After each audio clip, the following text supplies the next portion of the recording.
ኃይለማርያም ደሳለኝ በነፃነት ስራውን እንዳይሰራ የተደረገው ባለፉት 27 ዓመታት የቲፒኤልኤፍ የበላይነት በዛች ሀገር ላይ ስለነበር ነው። ለዚህ ማስረጃው በአንድ ወቅት ጌታቸው ረዳ የተናገሩትን ንግግር ሰምተህ ከሆነ ወደ ቢሮ ስገባ ኃይለማርያም ጠረጴዛ ላይ አቀርቅሮ አገኘሁት አለ። ከዛ ምን ሆኖ ምናምን ብዬ ስጠይቅ ከኔ በፊት የገቡ የቲፒኤልኤፍ ሰዎች ነበሩ፣ የሆነ አላስፈላጊ ንግግር ተናግረውታል እና ከዛ በኋላ ሄድኩኝና ለምንድነው ሰውየውን ስራውን እንዳይሰራ የምታደርጉት ብዬ ነገርኳቸው። ከዛ በኋላ ኃይለማርያም ደሳለኝ ላይ ያርፍ የነበረው ጫና እየቀነሰ መጣ። ይህን ንግግር ስንወስድ የቲፒኤልኤፍ ሰዎች ከሌሎቹ ከባዴን፣ ከኦህዴድ፣ ከደኢህዴን ሰዎች በተለየ ሁኔታ ጠቅላይ ሚኒስትሩን እንደፈለጉ ጫና ማሳደር የሚችሉ ከሆነ ባለፉት 6 ዓመታት ኃይለማርያም ደሳለኝ በአግባቡ ስራውን እንዳይሰራ የቲፒኤልኤፍ የበላይነት አልነበረም ብለህ ታስባለህ? የቲፒኤልኤፍ የበላይነት የሚካድ ነገር አይመስለኝም። ትልቅ ችግርና ዲስትራክሽን የፈጠረው የትግራይ የበላይነት የሚለው ትርክት መምጣቱ ነው። እሱን ተከትሎ እሱ ውድመትም የትግራይ ተወላጆች ላይ ብዙ ጥቃት፣ መጨረሻ ላይም ትግራይ ጀኖሳይድ የወለደው ሂደት ያ ነው። የትግራይ ላይ የተፈጸመው ጭፍጨፋ፣ ዘረፋ፣ መድፈር፣ ከቦ ማስራብ፣ መዝጋት፣ ይህ ሁሉ ግን የቲፒኤልኤፍ የበላይነት ራሳቸው እየወጡ የቲፒኤልኤፍ የበላይነት የለም ይሉ ነበረ የኢህአዴግ አባል ድርጅቶች። እሱ ዝም ብሎ ጉንጭ ማልፋት ነው የሚሆነው። እዛ ላይ ብዙ ባንከራከር ጥሩ ነው። ኖ ኮስችን። እንዲያውም በረከት ስምዖን በአንድ ወቅት ይሄ የሚያስመስለው ብሎ ተናግሮ ነበር። ለምሳሌ ከትግል ስንገባ የአንበሳ ድርሻውን የተወጣው ቲፒኤልኤፍ ነበረ። ከዛ በዛ ምክንያት የሰራዊት አመራሮች ከዛ በዛ ብለዋል። ሌላም ነገር ግን በሚኒስቴር እንደምታዩት ነው፣ የተወሰኑ ናቸው አሁን ያሉት። በኋላ ላይ ኦልሞስት ወደ 1 ነው 2 ወርደው ነበር እና ትግሉ ራሱ የፈጠረው የትጥቅ ትግሉ ደርግን ለማስወገድ የተካሄደው ትጥቅ ትግል የፈጠረው ነገር አለ እና ቲፒኤልኤፍ በኢኮኖሚውም፣ በሚዲያውም፣ በሚሊተሪውም፣ በጸጥታ ማለት ነው፣ በፖለቲካውም ቁጥጥሩ ላቅ ያለ ነበረ እና ይሄ ምስልም መቀየር አለበት የሚል በቲፒኤልኤፍም የተወሰነ እምነት ተይዞ ነበረ። በነገራችን ላይ በሂደት ወደ ትግራይ የበላይነት የሚለው ነገር መምጣት ሲጀምር በቃ ቲፒኤልኤፍ ኦልሞስት ሁሉንም ነገሮች እየለቀቀ መጨረሻ ላይ ተሰባስቦ መቀለ ገባ እኮ። ግን ይሄ አደገኛ ነበር። የቲፒኤልኤፍ የበላይነት አለ የስ የቲፒኤልኤፍ የበላይነት የለም እንዲባል ብለህ ግን ትግራይን አጠቃላይ ከፖለቲካውም ከወታደራዊም ከኢኮኖሚውም ማራቅ ለኢትዮጵያም አልጠቀምም፣ ለትግራይም አልጠቀምም፣ ለቲፒኤልኤፎችም አልጠቀምም፣ ለኢህአዴጎች ለተቀሩት ኢህአዴጎችም አልጠቀምም። ናሬቲቭ በጣም የተሳሳተ ነበር። የናሬቲቭ ባለቤት በዋናነት ሻዕቢያ ነበር። የትግራይ የበላይነት የሚለው ማለት ነው። ሻዕቢያ በሰፊው ሰርቶበታል እና ወደ ኃይለማርያም ልመልስ በኋላ ያኛው ስለምመጣበት ሻዕቢያ ከአሜሪካ ጋር የተሰራው ነገር አብይ ሲመጣ ምን እንደተደረገ ሻዕቢያ የትግራይ የበላይነት የሚለው ትርክት በመፍጠር ረገድ የነበረው ሚና ከኢትዮጵያ አንድነት ኃይሎች በተለይ ከቅንጅትና በኋላ ግንቦት 7 ከተባሉት እንዴት እንደሰሩ እንመጣበታለን። ግን ለማንኛውም በኢህአዴጎች በኩልም ይህንን ነገር ሲያነሱ ነበሩ። ቲፒኤልኤፍ የበላይ የሚያስብለው ነገር እኮ እነዚህ ነገሮች ስላሉ ነው፣ እነዚህ ነገሮች እናስተካክል የሚል ነበር። ከዛ በኋላ ላይ የመጣው ደግሞ 45 እንዴት በኢህአዴግ ውስጥ 45 ወንበር በምክር ቤቱ ይኖራቸዋል? ታቱ እናንተ የመጣችሁበት ህዝብ አሁን ሰሞኑን አብይም ይህን ነገር ገልጾታል መሰለኝ በአሚኮ ነው ምናምን እንደዚህ ቀርቦ እና አንዱ የቀየርነው በለውጡ ብሎ ሲናገር ሁሉም ኢትዮጵያዊ የሚወከልበት አጋር ምናምን ተብሎ ሳይሆን በብልጽግና ሁሉም ገብቷል የሚል ነገር አመጣ። ያ ማትማቲክስ አመጡ ኦህዴዶች። በቁጥር ኦሮሞ ትልቅ ነው። የብሔር ትልቅነት እና ትንሽነት ወደ ፓርቲ አመጡት which is very dangerous። በፓርቲ የስራ የጥረትህ ውጤት ነው የምታገኘው፣ ፍሬ ነው የምትለቅመው እንጂ የብሔር ቁጥርህ መሰረት አድርገህ የምትጋራ ከሆነ ሌሎች የተቃዋሚ ድርጅቶች ምን ሊሉ ነው ታዲያ? በዛ ወደ ፖለቲካ መምጣት ወደ ኃላፊነት መምጣት የሚቻል ከሆነ በፓርቲ ውስጥ እነዛም ክሌም ያደርጓሉ፣ ተቃዋሚዎቹም ያንኑ ህዝብ ገዢ ሳይሆኑም ማለት ነው። ስለዚህ ይሄ የፓርቲዎችም የጥረት ደካማ ያደርጋል። እነዚህ ነገሮች ሲነሱ ነበረ። ቲፒኤልኤፍ የበላይነት የሚባለው አንዱ 45 ለምን ድምፅ ይኖረዋል ከ180ው? ቲፒኤልኤፍ ከ6% ከሆነ ብሔር ነው የመጣችሁት። ስለዚህ ድርሻችሁ በፓርቲም በኢህአዴግም 45 መሆን የለበትም። ይሄ የኦህዴድ ሰዎች በሰፊው ሲገፉበት ነበር።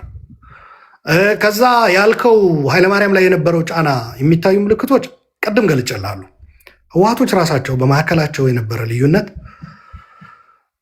በደህንነቱ፣ በሚሊተሪው፣ በባለሀብቶች ጭምር እና በፖለቲከኞች ይንጸባረቅ የነበረ በመካከላቸው ልዩነት አንዱ የገመገሙበት የኃይለማርያም ጉዳይ ነው።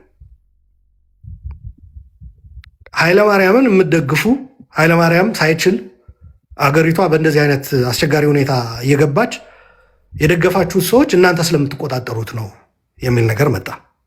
ገባ? ስለዚህ ኃይለማርያም ጭራሽ የራሱ ስልጣን ኤክሰርሳይዝ እንደማያደርግ እዛው ህወሓት ላይ ያመኑ ነው ማለት ነው። በሌላ አነጋገር ገባ? ኃይለማርያም ራሱ የቻለ ጠቅላይ ሚኒስትር ነው ከተባለ ህወሓት ላይ እንደዚህ አይነት ቶፒክ መፈጠር አልነበረበትም። ሲጀመር ከሆነ እንደ ኢህአዲግ ኃይለማርያም መምረጣችን ስህተት ነው ማለት ነበረባቸው። ህወሓት ግን በኃይለማርያም ዙሪያ ተወያይተው ኃይለማርያም በደህንነት ኃላፊው ተወስኖ የመጡ ውሳኔዎች እየተገበረ አይደለም። ይህ ደግሞ የሆነው ሳሞራ እየተከላከለው ስለሆነ ነው። ለምሳሌ ይታሰሩ በኋላ ሁለት ጎራ ስላለ ሰውየው አገሪቷን ማን እየመራት እንደሆነ ራሱ ማወቅ አይችልም። ግልጽ ስንሆነ እና በተለይ ከመለስ በኋላ ራሱ መለስ በዛ ደረጃ የመራው ሀገር ያንን ጫማ ይሞላዋል ወይ የሚለው ራሱ የማይቀበሉ ህወሓቶች ነበሩ። ሩቅ መሄድ አያስፈልግም። በዛው ጽህፈት ቤት ውስጥ ካሉ ሰዎች የጠቅላይ ሚኒስትሩ የመለስ ባለቤት ሂዝ ናት ኬፓብል ኦፍ ዱይንግ ዲስ የሚል ነበረ። ከዛ በሂደት ፎኮርስ ጊዜም ወስዷል እኮ ከቤተ መንግስት የመውጣቱ ሂደትም ራሱ በጣም የተንዛዛ ነበረ።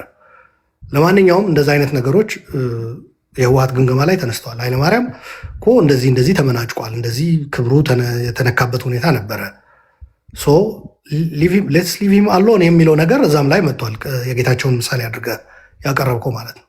አይችልም እያል በሌላ በኩል ደግሞ ስራው እንዳይሰራ እንቅፋት ምን ሆነው ከሆነ ኦኬ እንቅፋቱን እናስቆምና የማይችል ከሆነ በቃ አይችልም ተብሎ ሪዛይን አድርጎ ይቀየር።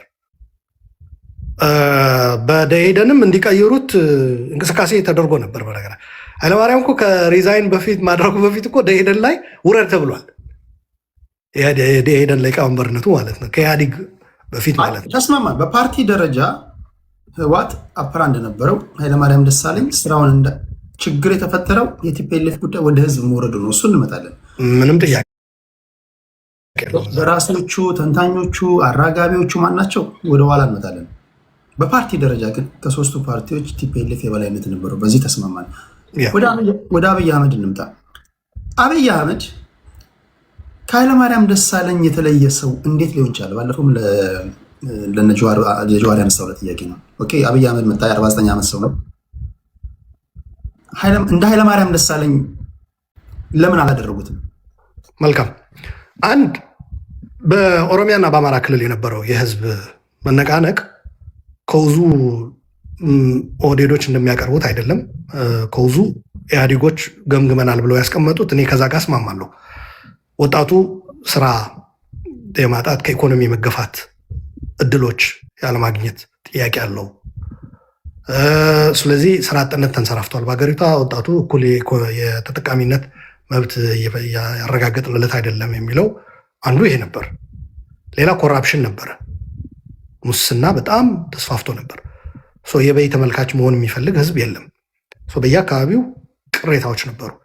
ከዛ ማስተር ፕላን የሚባለው መጥቶ ፈነዳና የኦሮሞ ፕሮቴስት በሰፊው ተነቃነቀ። እነዚህ በአብይ ቦታ ሌላ ሰውን ቢመጣ እነዚህ ምርኩዙ ናቸው። ኢህአዴጎች በቃ ኦልሬዲ ህዝቡ አሸንፎናል ብለው አምነዋል። እስር ቤት ወደ መዝጋት፣ እስረኞች ወደ መፍታት ደርሰዋል። እንደ ኢህአዴግ ገና አብይ ሳይመጣ መገዛት ጀምረዋል ህዝቡ ላነሳቸው ጥያቄዎች። አብይ ይሄ አንድ ነበረው፣ አንድ ምርኩዝ። ሁለተኛው በውጭም በአገር ውስጥም ያሉ ከኢህአዴግ ውጭ ያሉ ኃይሎች በዚህ አብይን በመፍጠር ሂደት ተሰባሰቡ። በዳያስፖራ የሚገኙ ሚዲያዎችም ንቅናቄዎችም የአክቲቪስቶች ስራ ምንም በቃ ያን ሁለተኛው ነው።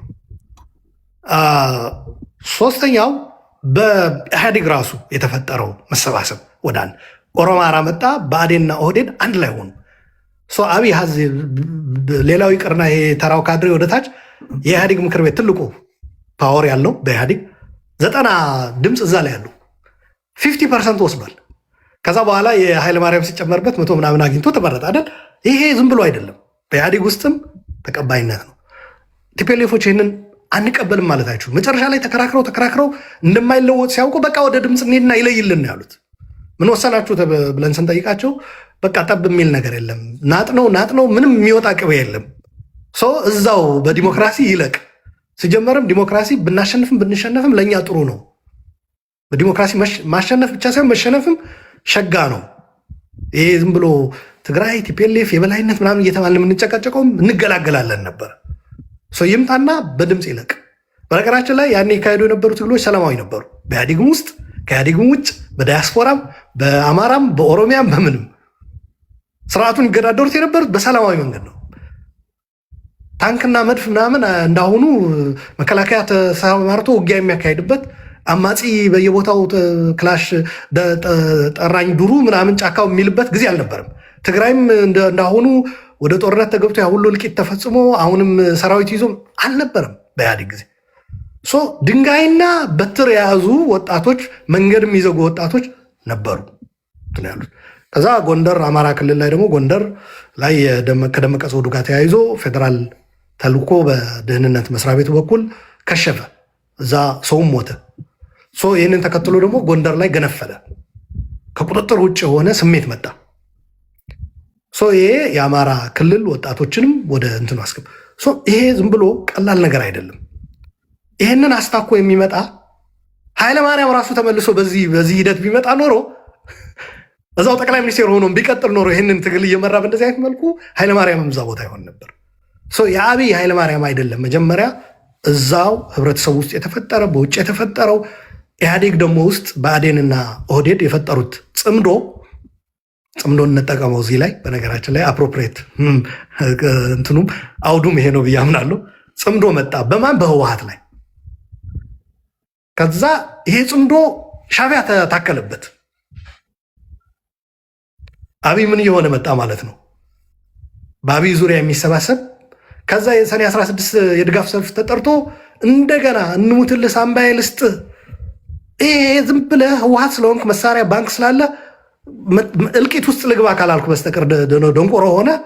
ይሄ ነገር በቃ አብቅቶለታል። መለስ እንዳለው ህዝብ እምቢ ካለ እዛ ላይ ያበቃል ነበር ያለው መለስ። አስታውሳለሁ በአንዱ ኢንተርቪው የፈለገ ብትመራመር ሂሳብ ቁጥር ብታሰላ የሚቀየር ነገር የለም። ህዝብ እምቢ ካለ አበቃ። እምቢ ያለን ህዝብ በመሳሪያም በታንክም ልትመልሰው አችልም። አንዱም አሁን አገዛዝ ለመገዳደር ከሚታኮሱት በላይ ይሄ ቢፈጠር የምለው አንዱ ምክንያት ያ ነው። ህዝብ እምቢ ካለ አብይም በለው ምንም በለው ማንም ሊያስቆመው አይችልም።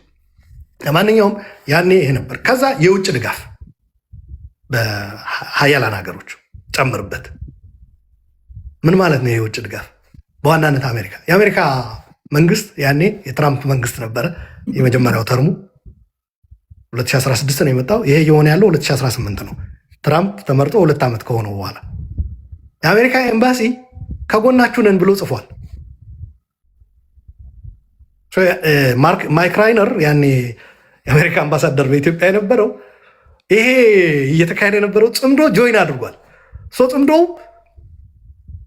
አገር ውስጥ ያለው ህዝብ ወጣቱ፣ በውጭ ያለው አክቲቪስቱ፣ ምኑ ሚዲያው፣ ተቀናቃኝ ድርጅቶች ምናምን፣ ኦህዴድ፣ ብአዴን፣ ኃይለማርያም የያዘው ደኢህዴን ክፋይ፣ አሜሪካኖች፣ ሻዕቢያ፣ አቶ ኢሳያስ ታከሉበት። ይሄ በህወሓት አኩርፍ ያለው የሚል ኃይልን የማሰባሰብ ጉዳይ ሆነ። ቅሬታ አለኝ የሚል ሁሉ ጠጠር እንዲወረውር። ህወሓትም ይህንን መዳፈር አይፈልግም። ከዚህ እውነታ ጋር መላተም አይፈልግም። ኤግዚት ስትራቴጂ መፈለግ አለበት። አብይም ኃይለማርያም መሆን አይችልም። ይህ ሁሉ ስብስብ የአዲስ አበባ ሰልፉ ደግሞ ትልቅ መልእክት ነው ያስተላለፈው። ያ ፍንዳታው ደግሞ ስቴጅ ነው፣ ፎልስ ፍላግ ነው። የአብይን ፓወር ኮንሶሊዴት ለማድረግ የህዝባዊ ድጋፍ ለማምጣት ተብሎ የተቀነባበረ ሴራ ነው። እኔ ልጁን አግኝቼዋለሁ፣ አፈነዳ የተባለው ልጅ እስር ቤት ሄጄ ነው ያገኘሁት። ብዙ ሰዎች እንዴት መጣህ አሉኝ ያኔ። ይሄ የወጣለት ድፍረት ነው። በደህንነት መስሪያ ቤት በኩል የታሰሩ የትግራይ ተወላጆችም ሄጄ አግኝቻቸዋለሁ። እንዲያውም የደህንነት ሰዎቹ እዛ እስር ቤት የነበሩት አሉላ ይሄ አጉል ድፍረት ነው፣ እዚህ መምጣት አልነበረብም። እነ ክንፈዳኘው አገኘው፣ እነ ቢንያም ተወልደምንም አግኝቻለሁ። ይህም የምልህ መቼ ነው? 2019 ነው። እነ ሰዓረ ከተገደሉ በኋላ እና አምባቸው ከተገደሉ በኋላ ነው። ከየት? ከዚህ ከአሜሪካ ሄጄ ነው ልጁን አገኘሁት። የኤፍቢአይ ኮፒ ተሰጥቶታል፣ ምርመራ ውጤቱ። ልጁ ከልጁ የተወሰደው ቅንጣትና እዛ የፈነዳበት እንትን ተወስዶ ቼክ ተደርጎ ዲኤንኤ ልጁ ነፃ ሆኗል። ይሄም ምልህ በኢትዮጵያ እንትን አይደለም፣ በኤፍቢአይ በራሱ እና ልጁ መጣና እሱ አሁን ምንድን ነው የምትሆነው አልኩት። ይኸው በቃ እኔ ኤፍቢአይም ነፃ ብሎኛል። ኦነግ ተብሎ የተያዘው ልጅ ነው።